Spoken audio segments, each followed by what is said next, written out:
I knew something was off the moment Lexi started bringing those industrial strength scented candles into HR, like she was trying to mask the smell of bullshit with autumn cinnamon swirl. But that morning, I was just doing what I always did. Sitting at my desk in a windowless room with two dead plants, a fluorescent light that hummed like it hated me personally, and a neatly packed Tupperware of tuna salad with wheat crackers and an apple slice wedged between. Nothing fancy, no garlic, no leeks, just lunch. It was 12:04 p.m. when I took the first bite. I remember because I just timestamped a compliance note in the vendor intake log, and I'm nothing if not precise. That's the whole job: track every thread, document every whisper, make sure nothing Alaris Point does triggers a breach with the feds. I was the ghost in the system. Lady no one noticed until a subaward went south, and suddenly everyone remembered I existed. I didn't mind it. Invisible meant no birthday cakes or forced smiles in the break room. Invisible meant I could do the real work. By the time I finished my apple slice, I'd already flagged an untracked invoice escalation in one of our subcontractor chains. I logged it, assigned a risk tag, sent a ping to legal. Subject: urgent, still waiting on 47C clearance form signature for grantor audit. No one replied. Of course they didn't. That form had been sitting in limbo for 13 business days. Meanwhile, Alaris Point was busy plastering glossy slides about cross-functional transparency to the executive monitors while the actual compliance officer, me, couldn't get a damn acknowledgement. Still, I did what I always did. Kept records, stayed quiet, ate my lunch. Speaking of quiet, if you've made it this far and haven't subscribed yet, maybe hit that button. More than 90% of people who listen to these stories forget to, and it really helps the team keep churning out these corporate train wrecks. Also, maybe toss us a like. Think of it as hazard pay for surviving HR horror stories. Anyway, where was I? Ah, yes. Tuna salad, forgotten form, and the beginning of the end. I didn't even hear Lexi approach. She moved like a damn cat in those orthopedic wedges, all self-righteous posture and too much peppermint lip gloss. She leaned over the cubicle wall like a vulture that read lean in once and took it personally. You do know this isn't a cafeteria, right? I blinked. Excuse me? She pointed at my lunch like I'd just microwaved roadkill. Health code violation. We have protocols. I stared at her, genuinely confused. I'm not cooking. I'm eating. She smiled, tight-lipped and rehearsed. Still, we don't want to encourage unsanitary behavior. Come see me in HR when you're done digesting. Digesting? Was I a snake? I wiped my mouth, closed my Tupperware, and followed her down the hallway. She didn't speak. She didn't need to. I'd seen that walk before, back when they cut our operations lead for poor hallway decorum. That man tripped once over a printer cord. HR room smelled like Bath and Body Works and misplaced authority. She had a folder waiting. My name was already printed on the front. Typed, bold. Lexi sat, smoothed her skirt, and delivered the kind of speech that had clearly been practiced in the mirror. Due to repeated violations of workspace hygiene policies and failure to adhere to internal meal protocols, we're terminating your employment effective immediately. My mind blanked. What repeated violations? Lexi blinked slowly, like I was a dumb child in need of guidance. You've been eating at your desk for months. I've had reports. From who? The skeleton in accounting who talks to his stapler? But I didn't argue. I didn't cry. I didn't do the walk of shame. I nodded, signed the form, and stood. On the way out, I stopped by the break room. That's when I saw it. Taped to the wall above the coffee machine, next to the expired birthday bagels Wednesday sign, was my photo. Black and white printout from my badge. Someone had scrawled across it in red marker: terminated unauthorized eating, do not rehire. I stared at it for 10 full seconds, not because I was shocked, but because the absurdity almost made me laugh. It looked like a damn wanted poster from a dystopian comedy. All because I ate lunch where I worked, because I didn't perform compliance with enough team culture sparkle. I walked out. I didn't take my monitor cactus. I didn't look back. But as I stepped into the elevator, I pulled out my phone and forwarded one email to my personal inbox. Subject: unresolved risk memo grantor dependency attachment. Routing chain form 47C, unsigned.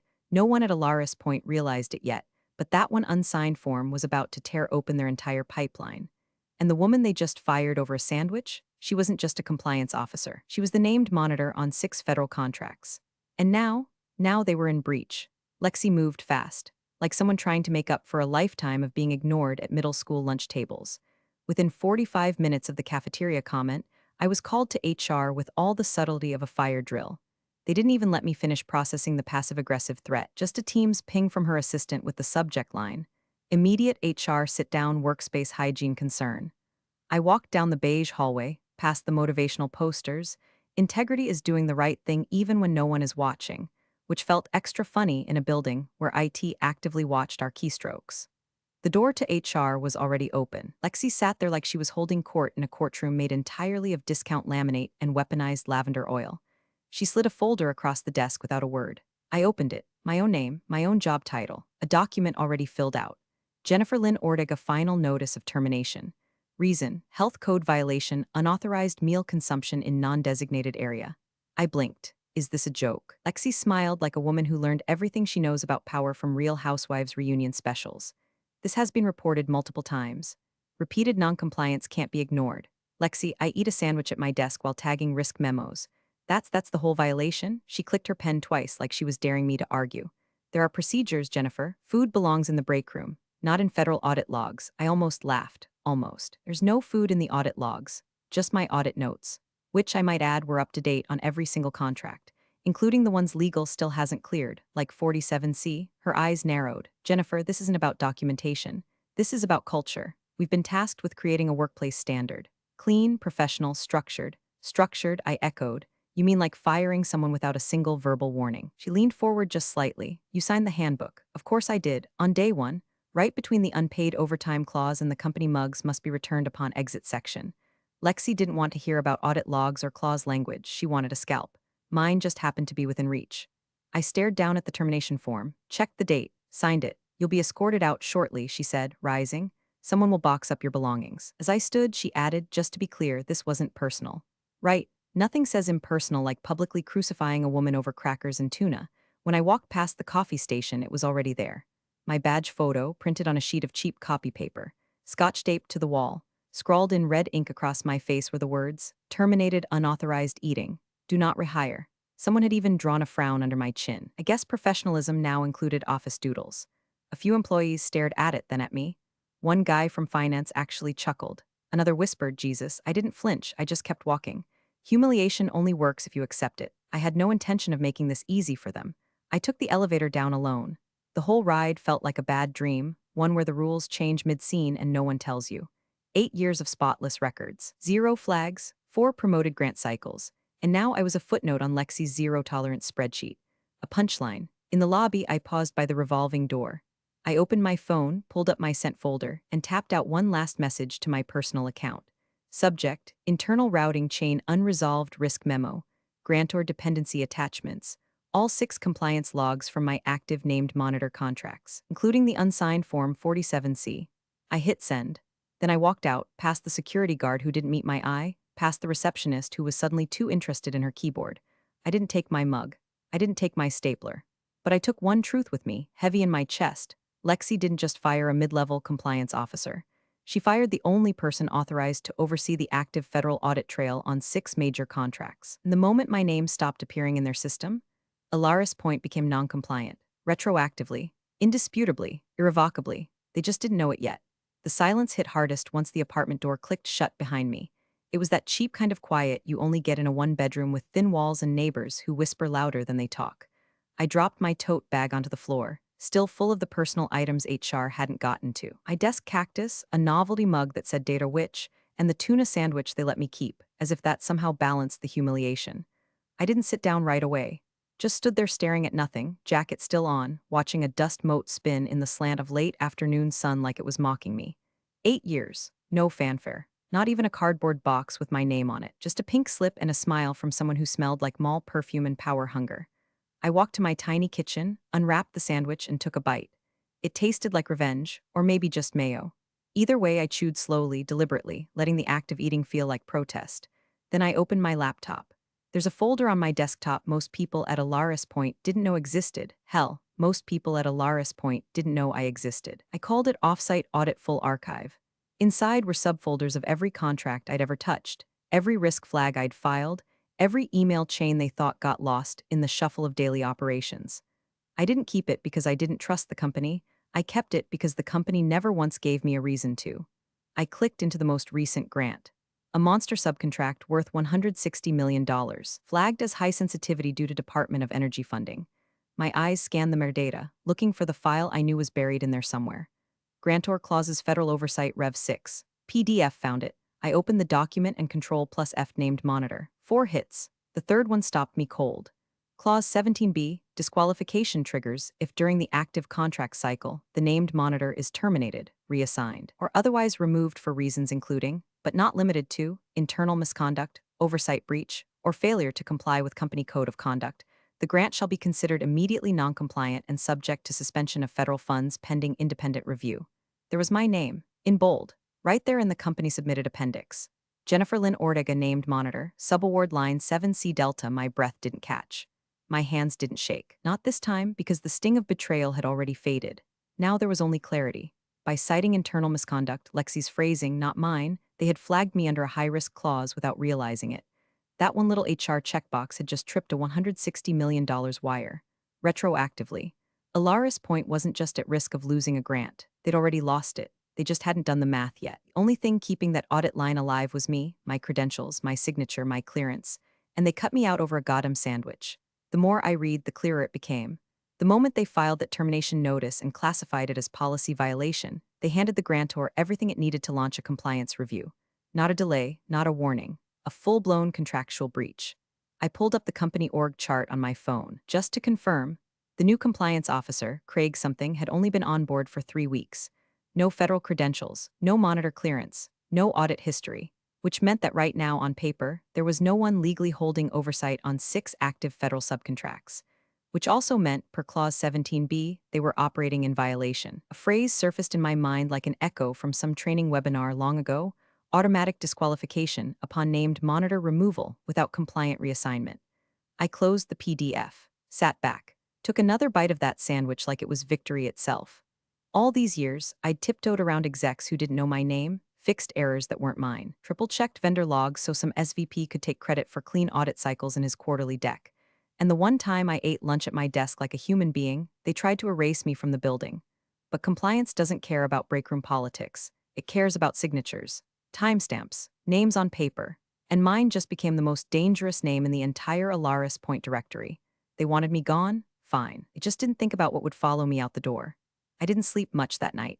Not because of nerves, but because my brain was chewing on the kind of precision that kept me up like black coffee. For 8 years, I documented every deviation, logged every internal delay, followed every breadcrumb of compliance failure to its source. I knew what would happen next at Alaris Point. Not if when. The only unknown now was, who else knew what I knew? At 6:47 a.m., I booted my laptop. No Slack messages, no Teams pings, just the calm of a desktop without corporate spyware for the first time in years. I brewed coffee, sat cross-legged on the couch in yesterday's blouse, and opened a fresh draft in Proton Mail. 2. Secure contracts at Gov Grantor Agency Gov subject. Oversight roster inquiry subaward line 7C Delta. Good morning. I wanted to confirm whether any updates are required to the oversight roster currently filed for subaward 7C Delta. I was previously listed as the named monitor. Best, Jennifer Ortega. It was short, neutral, purposefully vague. No accusations, no alarms, just a tickle to the system to see who flinched first. I sent it, stared at the blinking cursor for a few seconds, then closed the lid and got dressed. No sense pacing around like a character in a legal drama. Real fallout doesn't happen in explosive courtroom monologues. It unfolds through inboxes and timestamps. At 9:12 a.m., I heard the chime, one line, from Secure Contracts at Gov Grantor Agency Gov subject, Oversight Roster Inquiry Subaward Line 7C Delta. You're not on the clearance sheet anymore. That was it. Not even a dear Miss Ortega, just the cold confirmation of what I already knew. I cracked my knuckles, opened a reply, and typed, correct. That's now a breach per Clause 17b, line 1. I added a second sentence, purely for effect. No formal transition or compliant reassignment has occurred to date. My last day with Alaris Point was yesterday, terminated under internal misconduct designation. Click, sent. I sat there for a moment, watching my reflection in the black screen. This wasn't vindictive. This was arithmetic. A clause plus a trigger equals a consequence, and I wasn't going to lift a finger to stop it, but I wasn't going to sit still either. It took less than 20 minutes to draft the necessary filings. I'd started the paperwork weeks ago, just a backup plan back then, in the same way a parachute is a just-in-case for people dumb enough to jump out of planes. Now it was my lifeline. Jennifer Ortega, LLC Right Arrow, officially renamed to Audit Nest Services. Filed in D.C. with active EIN, limited services tag, and a registered statement. Audit Nest Services is not presently affiliated with Alaris Point Inc.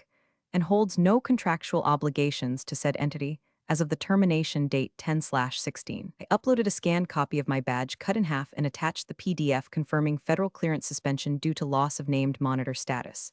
And then, as the final stroke, I opened a new message. Different inbox this time, one I hadn't touched in a while. To M. Miranda at Alaris Legalcom BCC, my personal archive, subject, Clause 17b, line 1, no body text. Just the subject line, because Miranda would know. She was the one who flagged Clause 17B with me 2 years ago during a late-night compliance mapping marathon. Back when legal still had humans and not just culture alignment specialists. She was sharp, quiet, underappreciated like the rest of us. And crucially, she hated HR's power plays. I stared at the screen for a long time before hitting send. That was my version of tossing a lit match into a dry haystack, not to start a fire, but to make sure no one could pretend they didn't see the smoke later. Then I shut my laptop, exhaled for what felt like the first time in hours, and finally stood up. I wasn't Jennifer Ortega from Alaris Point anymore. I was now the founder of a federally registered audit consulting firm with no conflict of interest and the full digital footprint of Alaris Point's mistake. Funny thing about the people who build the scaffolding, no one sees them until it all collapses. And when it does, they're the only ones with a map of where the bolts were missing. The first crack came not from a phone call or formal notice, but from a breadcrumb buried deep in a shared drive, an access log ping from the grantor side that hit Alaris Point server like a cold slap in a warm boardroom. The liaison had run a routine audit cross-check, something banal, maybe checking document version controls, maybe syncing form submission timestamps. Doesn't matter. What mattered is that the clearance certificate tied to subaward 7C Delta threw a mismatch. Clearance, expired, monitor, removed, status, unresolved. At 7:41 a.m., Alaris Point's compliance servers logged 5 separate requests from the grantor's digital portal. Then the messages started piling in. Request, confirm oversight continuity. Request, identify replacement named monitor. Request, submit incident response explanation. The coup, Franklin Marlowe, who wore khakis like they were armor, got wind around 10 a.m. He was in the middle of a culture huddle when someone from legal leaned in, whispering something that made the color drop out of his face like a glitch in a Zoom filter. By 10:07, Franklin had canceled his next 2 meetings and scheduled a full internal audit. Immediate, full scope, cross-departmental, all hands. New compliance officer, Craig, wasn't ready. That's not an insult, that's just math. He'd only been on the job for 25 days, hadn't even finished onboarding, still referred to SharePoint as that folder thing. Now he was staring down 6 major subcontracts with a risk ledger that still had my name stamped on every line. 6 contracts, $160 million, 1 missing clearance. He scrambled, checked archived approvals, tried to cross-reference my access logs. The problem was, the logs didn't lie, and neither did the audit trail because I built them. At 10:19, an internal Slack thread leaked from the compliance leadership channel. Screenshot attached to a burner Reddit post. Thread title, who removed the named monitor before audit closure? It got worse from there. One comment, wait, why is she still listed on the Do Energy ledger? Another, someone call legal. This is a Clause 17 violation. And another, more desperate, we have an audit window open in 11 business days. Fix this. By 11:30, someone tried to call me. Blocked number. I didn't answer. They didn't leave a voicemail. I sat at my kitchen table, sipping lukewarm coffee from the data witch mug I'd rescued from HR's emotional purge, watching the storm swirl from a safe distance. I didn't have to lift a finger. I'd already done all the work. Months ago, when I was still invisible. Back when they thought compliance was just a checkbox, a formality, something they could decorate with pastel posters about integrity and then ignore when inconvenient. Now the risk register, the very system I'd spent the better part of my career building, was turning on them. Because risk doesn't forget. Risk doesn't care about company happy hours or zero-tolerance PR slogans. Risk follows the paper trail, and that trail still led to me. Across town, Franklin was pacing. Craig was drowning. Lexi was likely in a corner office crafting a LinkedIn post about leadership through adversity. But none of them had the clearance. None of them had the clause knowledge. None of them had the internal routing logs that tied every single unresolved memo, every single dangling 47C form, back to a person who no longer worked there. I did. And I wasn't calling anyone back. Not yet, let them sweat. Let them scroll back through 8 years of emails trying to find where they lost control of the story. Because the funny thing about being invisible all those years, no one thought to check if the ghost kept receipts. The letter hit Alaris Point's inbox at 8:04 a.m., subject line, formal oversight clarification request urgent response required. It was addressed to Franklin Marlowe, CC'd to legal, compliance, and grantor relations. 10 lines, cold, precise. Please provide formal explanation for the removal of named monitor Jennifer Ortega from subaward lines 7C Delta through 9B Kilo. Per Clause 17B of the grant agreement, monitor transition requires compliant clearance and disclosure. Failure to provide compliant justification within 48 hours will result in status change to high-risk entity and subsequent funding action. Franklin panicked. Craig folded. Lexi went silent. By noon, the legal response had been drafted, revised, stripped of liability, and sent.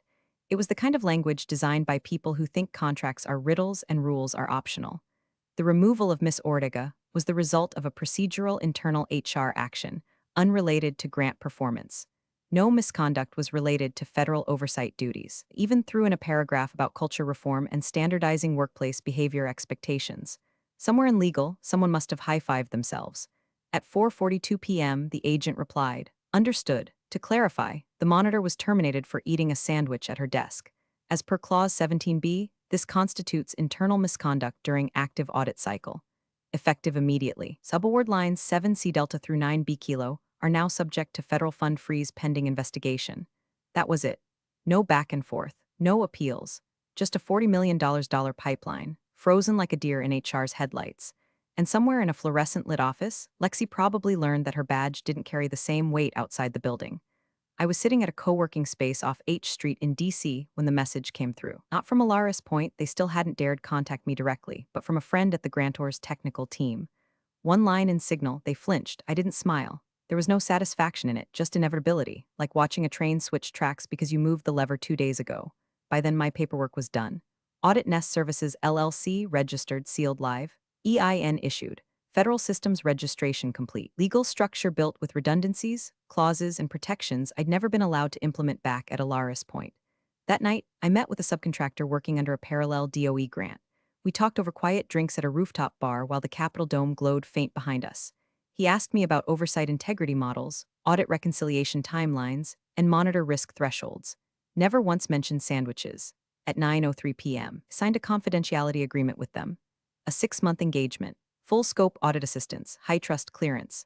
5 figures to start. When I got home, I changed into an old hoodie, sat cross-legged on the floor, and stared at the only remaining photo from my time at Alaris Point. A team picture from 3 years ago. I wasn't in it. They'd forgotten to include me. And now they'd remember. Not because I made noise, but because I documented silence. Because I tagged every risk they ignored. Because I warned them quietly, dutifully for years. Because I ate my lunch at my desk while doing the job no one wanted to understand. They fired the ghost. And the ghost rewrote the ledger. Not out of anger anymore, just precision. They thought they could bury me. But compliance is like soil, it doesn't forget what you plant in it. And what Alaris Point planted was a mess of shortcuts, arrogance, and the kind of paperwork rot that smells worse the deeper you dig. The grantor's pre-audit inquiry landed 3 days after the freeze. A soft knock before the storm. The kind of inquiry that doesn't ask if something went wrong, it asks how long you've been lying about it. The very first question, please provide documentation of monitor transition following Miss Ortega's departure. Silence, then scrambling. Craig, the newly crowned compliance officer, pulled every version control log, every cleared form, every Slack message he could find. The problem was the system didn't lie. I'd built it not to, and what it said clearly, repeatedly, was that no transition had occurred, no reassignment, no coverage memo, no credentialed replacement logged into the system after me, which meant every contract they touched since my termination was radioactive. And then came the internal audit. Franklin, the coup, sat at the head of the glass conference room table with legal, finance, and 2 audit consultants who looked like they'd been pulled out of a forensic accounting documentary. They walked through the oversight trail line by line. And line by line, it led back to me. Every unresolved flag, every missing Form 47, every incomplete clearance packet, all documented, all time-stamped, all traceable to my audit logs. One by one, the consultants printed them out and slid them across the table like evidence at a trial. And at the bottom of every sheet, in a quiet footer they probably never noticed before, was my name, Ortega J. /flagdrisk/internal view. Only Franklin allegedly muttered, "Jesus Christ," under his breath. But HR went on the offensive. Lexi scheduled an emergency town hall. The company stood by its decision, and that cultural integrity matters just as much as compliance. She framed my termination as part of a larger initiative to foster consistency in workplace behavior. She never said my name, but she didn't have to, because someone leaked the photo. It showed up first on the internal message board, then spread like a wildfire through Signal threads and private LinkedIn groups. A black and white printout of my badge photo. Red marker across the top, terminated unauthorized eating. Bottom corner, do not rehire. The caption added by whoever posted it. This you, Lexi? That was the match. The replies ignited. Pretty sure that lunch just cost us $40 million. Do not rehire the only person who kept us compliant. Bold strategy. She warned you, you laughed. Now we're a case study. It didn't stop there. Someone dug up an old Slack exchange where I'd reminded legal about the 47C form. Someone else found an internal wiki note I'd written titled Clause 17b, read before you screw it up.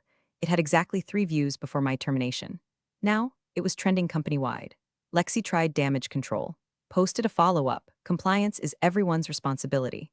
Someone responded with a screenshot of my risk tracker and wrote, "Yeah, it used to be her actual job." Meanwhile, I was in my apartment barefoot, eating leftover pad thai straight from the carton while watching the collapse unfold like a time-lapse demolition video. That's when I got the letter. Not an email, a letter. Real envelope, stamped. From a grantor liaison I used to work with on subaward mapping. The kind of guy who never used emojis and once corrected my clause formatting with a red pen at a dinner event. Inside was a single sheet of paper, typed, left justified, with my name at the top. "Jennifer, they tried to explain it away like you were a liability. Should have known better. Next time, they should have asked what you were eating." I read it twice. Then folded it neatly and slid it into the drawer with my badge shards and the last printed version of my audit ledger. No rage, no gloating. Just the quiet truth. I hadn't burned Alaris Point down. It built their house on paper and tossed a match at it the moment they decided lunch mattered more than law. The air in Alaris Point's boardroom that morning could have sliced open a watermelon. 10 men and women in tailored suits sat bolt upright like nervous schoolchildren, all pretending they weren't terrified of the quiet man at the end of the table, the federal agent in the gray jacket with the binder no one could stop glancing at. Lexi had dressed for the occasion. Charcoal blazer, conservative pearls, hair sprayed into a helmet of composure. She smiled like a politician and spoke with rehearsed precision, every syllable coded in artificial confidence. You could almost hear the LinkedIn post forming in her head. "We have, and continue to uphold, a zero-tolerance policy regarding behavioral infractions in the workplace," she said. "Our decision to terminate Miss Ortega was not about performance, but professionalism. Public food violations set a precedent, especially for compliance roles. Public food violations." She made it sound like I'd stood on a table and flung spaghetti at the ceiling. Someone on the board nodded blankly, trying to read the room. The CFO glanced sideways at legal. Franklin, the coup, drummed one finger silently on his notepad. The agent said nothing for a beat. Just opened the binder with the slow, final confidence of someone holding all the aces. Didn't look at Lexi. He didn't look at anyone, really. Just read.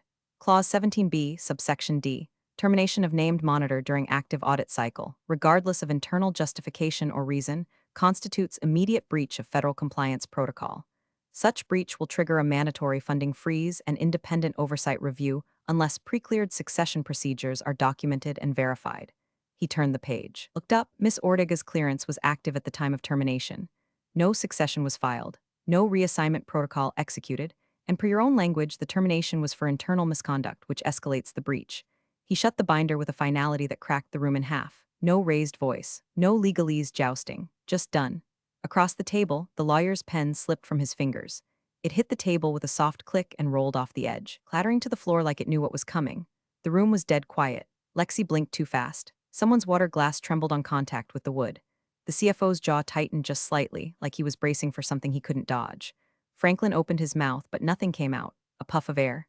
Maybe an apology that died on impact. "I assume," the agent continued, "you're familiar with the implications of breach under Subaward 7C Delta." More silence. Then Franklin croaked out, We believed it was a minor HR action. A desk policy issue. We didn't realize you didn't read the contract," the agent said simply. "Or if you did, you didn't respect it." He stood up, folded the binder under his arm, and adjusted his watch like he had 3 more of these implosions to attend before lunch. "Expect a full review team by end of week. You'll receive scheduling instructions within 48 hours. From this point forward, all communications will go through external compliance counsel." And just like that, he walked out. No handshakes, no softening. Just exit, stage left, with the kind of quiet that leaves scars. The board didn't move. Not at first. It was as if they were waiting for someone to say it had all been a joke. That the camera crew would pop out and yell gotcha. That the sandwich story wasn't going to cost them tens of millions in frozen federal funds. But it wasn't a joke. It was an audit cycle, and I'd been the only one standing between them and this reckoning. Lexi turned to legal, her voice barely above a whisper. "Can we undo it?" The lawyer just shook his head. "We terminated a federally cleared oversight officer for eating lunch. He looked like he was going to be sick." And somewhere, behind a locked door and a deadbolt of their own making, Alaris Point realized that the compliance ghost they erased from the org chart had come back, not with vengeance, but with receipts. The freeze never lifted. 40 million turned into 60 as deeper inspections uncovered just how tangled the oversight had become. Other contracts were flagged. Vendor files were redacted retroactively, and the grantor began sending not emails but notices. Formal ones. Cold, numbered, and impossible to ignore. Alaris Point's funding tap wasn't just pinched, it was cemented shut under federal lock with a public audit schedule pinned to the system like a scarlet letter. The CEO resigned 2 days after the board meeting, for personal reasons. The press release was all buzzwords and no oxygen. No one mentioned the audit. No one needed to. Within hours, his LinkedIn quietly switched to consulting in the private sector. Translation hiding in shame. Lexi was removed by Friday, not fired, reassigned. That's how HR eats its own quietly with a smile, then slides the plate under the door. No farewell emails, just a revoked badge and the cleaning crew removing framed quotes about excellence through accountability. I never went back, didn't need to. My firm, Audit Nest Services, received the contract offer the following week. Alaris Point was required, by the same grantor that had once trusted them, to onboard an external oversight entity with no prior entanglements. And since I had documented my separation down to the microsecond, I fit the bill like a scalpel fits a wound. The invoice I sent them was a masterpiece of symmetry. $51,450 external oversight retention, net 10, client. Alaris Point Inc., services rendered. Federal compliance resuscitation. There's a particular joy in billing the people who once taped your face to a breakroom wall. Not out of spite, just out of balance. My new office wasn't big. 2 rooms, high windows, dusty sunbeams across an ugly gray carpet, but it was mine. A pot of half-dead succulents sat on the windowsill like skeptical interns, and my assistant's desk faced mine, stocked with color-coded post-its and a candy jar no one ever touched. At 12:01 p.m., I opened my drawer, pulled out a fresh sandwich, turkey, cheddar, mustard on rye, and took a bite. No meetings, no warnings, no laminated behavior charts, just lunch at my desk. Across from me sat a small cardboard box I'd kept sealed since that day. Inside was my old badge from Alaris Point, snapped in half where HR had tried to be dramatic. I'd kept it not for nostalgia, but for the ritual. I reached over, picked it up, flipped it between my fingers once, then dropped it into the shredder beside the filing cabinet. The motor whirred, the plastic screamed, the past disappeared in serrated slivers. A soft knock followed. My assistant leaned in, headset crooked, voice dry. Alaris Point's on line 2. They're asking if you'll take point on their appeal. I chewed, swallowed, wiped my fingers on a napkin, smiled, tell them I'm eating. Appreciate you sticking around, you legends of the break room. Subscribe for more chaos. Let's make your old manager spill their coffee in fear.